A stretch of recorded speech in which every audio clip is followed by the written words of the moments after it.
चूहों का आतंक। तेनालीराम के घर में चूहों ने बड़ा उत्पात मचा रखा था।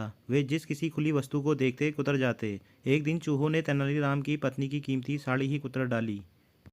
साड़ी में छेद बने देखकर उसकी पत्नी बोली, देखिए जी, इन चूहों ने तो जीना दूभर कर दिया है। इस बार तो मेरी कीमती साड़ी भी नहीं छोड़ी। इनका कुछ उपाय कीजिए। तेनालीराम को बहुत क्रोध आया। उसने सोचा, इन उपद्रवियों को पकड़कर मारना ही होगा, नहीं तो ये जाने क्या और कितना नुकसान कर दें। इसके बाद तेनालीराम चूहों के पीछे लग गया। बहुत कोशिश करने पर भी चूहे हाथ नहीं लग रहे थे। वे कभी संदूकों के नीचे तो कभी सामान के पीछे छिप जाते। घंटों की भाग दौड़ के बाद तेनालीराम के हाथ एक ही चूहा लगा। भला एक चूहे को मार देने से यह आतंक हमेशा के लिए कैसे समाप्त हो जाता। अंत में तेनालीराम को एक उपाय सूझा। उसने सोचा कि क्यों न एक बिल्ली पाल ली जाए। चूहों का सफाया करने के लिए इससे बढ़िया तरीका और कोई नहीं।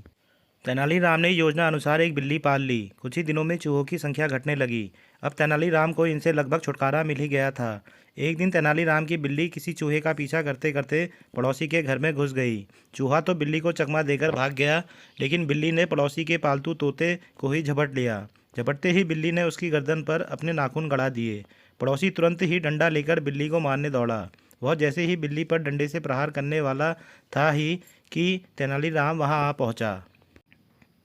यह बिल्ली मैंने चूहों से छुटकारा पाने के लिए पाली है। यदि कोई गलती हो गई हो तो इसे क्षमा कर दीजिए। मुझ पर आपकी बड़ी कृपा होगी। तेनालीराम ने विनती की, लेकिन पड़ोसी जिद्दी था। वह नहीं माना और उसने बिल्ली के सिर पर डंडे से प्रहार कर उसे मार डाला।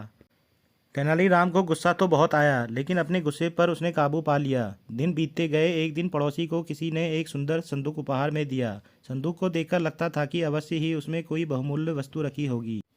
यह सोचकर कि अन्य लोग उसके अमूल्य उपहार को देख न लें, पड़ोसी संदूक को सबसे भीतरी कक्ष में ले गया। वहां पर वह और उसकी पत्नी उत्सुकता से संदूक खोलने लगे। उन्होंने जैसे ही संदूक खोला, उसमें से चूहों की एक बड़ी सेना उछलकर बाहर निकल आई। निराश पड़ोसी और उसकी पत्नी चूहों को मारने के लिए दौड़े, परंतु नाकामयाब रहे।